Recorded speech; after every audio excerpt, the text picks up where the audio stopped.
Hi, welcome back to the channel, FIFA Mobile. Alright, with the soul of the 106 CB, I managed to do a 17 million upgrade for my three players. Alright, first up, Beckham, that cost really a lot to upgrade to OVR. Likewise, for Maradona, it cost me about 5 million to upgrade Maradona from 105 to 107. Last but not least, let's use the balance 3 million to upgrade my goalkeeper 105 right now. Fantastic there. And of course, with that, we up 1 OVR in terms of the team to 174.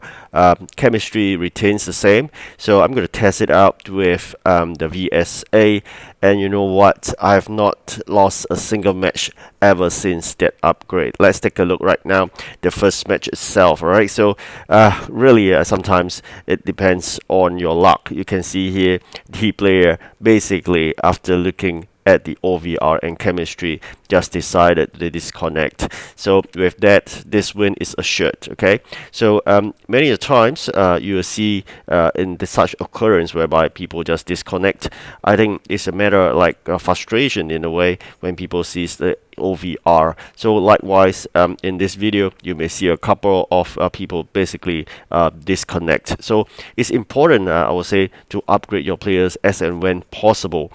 For me, we struggle a lot in this whole event just to get that 106 CB so that we can do this fantastic upgrade. So even though we have upgraded with 17 million, that's just one OVR for a team. So I must say, increasing team OVR is relatively expensive and draining. Okay, the other way, just to share in terms of upgrading team OVR, definitely you can do it through a rank up. So 5 rank ups do allow you to increase 1 OVR. That again depends on the number of players you have in terms that can fit into the rank up. You know, sometimes you need the masters like 90 and 90 plus. So that's one. Another one, you need those upgrades, also called rank up shards itself. You got to collect lots of them, and you know what? As you proceed further, you need those epic ones, and even eventually a higher legendary one. So that's all that require. But as of this current moment, my really favorite is Maradona and Beckham. So I've decided to upgrade both of them to 107 OVR, and you can see here their performance is really superb. Ronaldo wise, because of this lower OVR Ronaldo, he tends to be slightly slower, but still performance wise is still alright. I'll say Hader especially relies on him, and of course Hero. So I'm gonna keep him for now, but let's see how things fare later on. It's quite a wasted training him really a lot all the way to 100, and also the fact that we have ranked him up to I think 14, so that costs a lot of coins.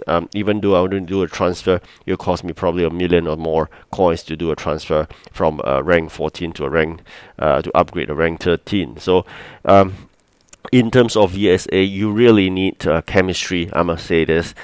Team OVR is important, but chemistry is equally important for VSA. So chemistry-wise, it's a bit different. You can't get it by upgrading your players.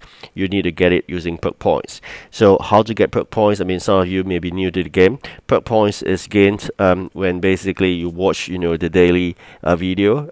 When then there's a pack you can open. So apparently you can do collect 1000 perk points a day. Of course, match up, which is a very draining event there, will also allow you to gain perk points. You can get perk points from tournament, whereby your league performs, or leagues have this tournament when you perform well and then you win and you get perk points. But that depends on different levels, the ranks of the league you join, and all this contributes to the number of perk points you got. Of course, win and lose does contribute a different amount of perk points to you. Bearing in mind, joining a league that is important, especially a good one, whereby there's really very active players that can contribute towards winning. I'm quite fortunate being a member, just a member. Alright, just gonna emphasize this. You're welcome to join at the team, but that's provided that the owner or the admin accepts you. Alright, so if I'm not wrong, They're looking at people having OVR of 170 right now. If you have an OVR of 170, you're welcome to join us. Okay. So at this juncture, I'm just going to keep on showing you the VSA that I've played so far after that 3 upgrades that cost me 70 million. So far so good. You can see been winning, or except for one later on, you'll see me basically having a draw. That's about it. So I've been working really towards the next reward, which is skill boost. Why skill boost? I got to emphasize this: skill boost you can't buy at all. You can get it from so-called events, whereby you sometimes, when you open those packs, it comes with skill boost. The other way to earn skill boost is really through icons. Icon strikes itself. That's where you get icons points. You can also get skill boost when you do those SBC to unlock the icons player, the hall of icons. Okay, so in there, if you really want to unlock more skill boost, you could actually do those SBC in the hall of icons and then unlock those skill boosts, and that's how you can get more skill boost to upgrade your player's skill boost itself. Okay, so skill boost you can't buy from the market. So what I do remember mentioning that you can upgrade XP using players. Yes, I did mention that. When you use the masters players, you burn the card into upgrading your player. You're actually buying XP from the market in a way. Sometimes, masters are really cheap, like 150,000 or less, and then you just burn them into your favorite card, and then eventually that's how you buy XP, which is not as valuable as compared to skill boost. So in my opinion, I'll always collect skill boost as and when possible. The events likewise, SBC and likewise. Okay, so that's how been getting all this skill boost. Like I said, getting skill boost is important, but knowing how and which skill boost to upgrade is equally important.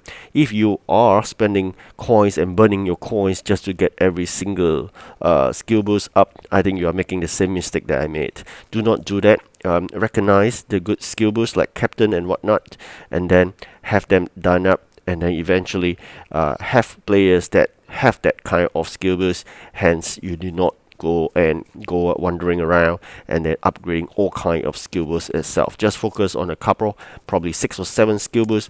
Have players that fits into that skill boost. Otherwise, they are not part of the team.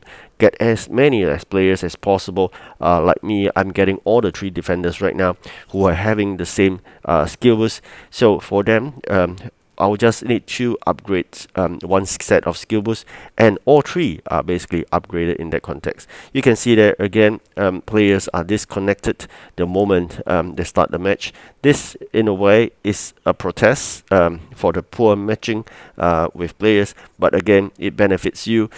In order to gain this, you must upgrade your OVR and chemistry. That actually puts people off with a high OVR and whatnot. So it's really important. You got to continuously upgrade your players. If you ask me, why not I get that 17 million or 18 million spent in getting another player? I don't see really a point there, because I have really fantastic players. You can see Maradona is an icon player. Likewise for Beckham, both are really good players. I must say they are not events icons. I must emphasize there are 3 types of icons. If by now you should know the base icon, then there's this event icon and the prime icon. If you play the Beckham event, you realize that first time you get an 87, that is a base icon, and then subsequently you upgrade it to 95 to exchange for the next icon, that is an event icon, and finally you upgrade to the 100 OVR Beckham, that is a prime icon. So for hero, which is after you claimed a sufficient number of so-called points in the icon strikes and you exchange, that is one of the milestone player you can get. You can choose Kaka, or you can choose Hero, or you can choose O1. But for me, I know CB actually costs a lot in the market, so I decided to choose Hero. So Hero is one prime icon, the other one Beckham, and the other one will be Maradona. So these 3 are actually very good players. Of course, if you are really good in H2H, you can get Gillick as well, but I can't. I'm really bad in H2H. That's why I didn't do really well in the Legends. There's no way I can break through the Legends. Otherwise, I will get another prime icon. How I wish I could get that. people that have been saving a lot of gems. You could get prime icons sometimes from the shop. They allows you to exchange like maybe 30 or 40,000 of those gems that you're saving from day one to now. You may exchange for another prime icon. I've seen players exchanging prime icons, goalkeeper and whatnot. So I really envy of those. But like myself, I have already spent my gems, so I can't get that. So for me, I'm quite lucky there. From the previous event, I really have a good goalkeeper, so I'm decided to keep that goalkeeper for good. It's like a end game card to me, so I'm going to upgrade him all the way to 107 and beyond. At this juncture, he's only 105, and I decide to just keep on upgrading a few players. I'll try to fully upgrade a player at a time. So I've already done for both Beckham as well as Maradona. Next, I just want to keep on focusing on goalkeeper. But upgrading goalkeeper, a lot of efforts required because you may not have those cards to burn. You will basically need to use XP, and sometimes collecting XP is not that easy. So that's it. We are almost at the tail end of this video. I've claimed this skill boost. Thank you for watching, and I wish you good luck in yours. Thank you again. Goodbye.